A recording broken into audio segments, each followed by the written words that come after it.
What if I told you the cheapest new car in South Africa just got 20 grand cheaper? This is Kenya News Update today. Coming up, you'll discover why this tiny crossover is a bet on the basics and why it might be the most important car for millions of first-time buyers. Meet the Renault Kiger 1 Techno. It's not fast, it's not glamorous. But for R244999, it's rewriting the rules of entry. And here's the twist. This car isn't trying to impress you. It's trying to free you. For a generation comparing it to a minibus taxi, this is seismic. But is it any good? Let's dive in. The Kiger was already the cheapest crossover in South Africa. But for 2026, Renault lopped off another R20000. That's a massive price cut. The middle-spec Techno model now sits just under that magic R250k barrier.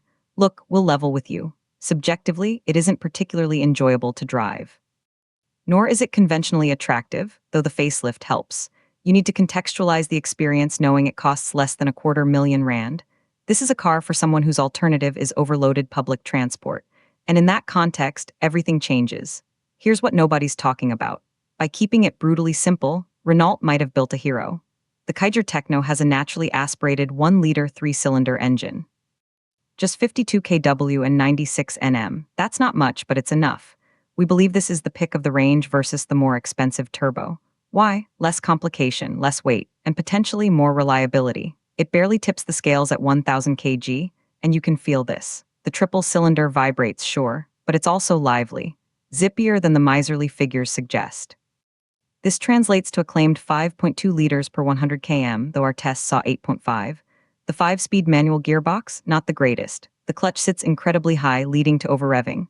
The shift action is imprecise, but here's the part that will blow your mind. We'd still argue it's preferable to a grumpy CVT in this segment. It's a pure, basic connection to the road. Now, for the specs. Check out the chunky 16-inch alloy wheels. There are decent headlamps with separate daytime running lights, electric folding mirrors, an 8-inch touchscreen with Apple CarPlay and Android Auto, plus a useful 3.5-inch digital cluster. For less than your average? Well, for less than R250k, that's a lot of car. The implications are huge. In a market straining under economic pressure, Renault isn't just selling a car, it's selling mobility, it's selling independence. The controversy? Some will say it's too basic. That it cuts too many corners. Others will see a lifeline. A first step onto the property ladder, but for personal transport. The unanswered question is this: in the race to the bottom on price, does driving enjoyment and even safety get left behind? This car forces that debate. Do you think this ultra-basic approach is the future, or are we losing the soul of driving? Drop your take in the comments. This was the story of the Renault Kiger, a bet on the basics that just got cheaper. Subscribe to Kenya News Update today for more on the tech and trends changing your world.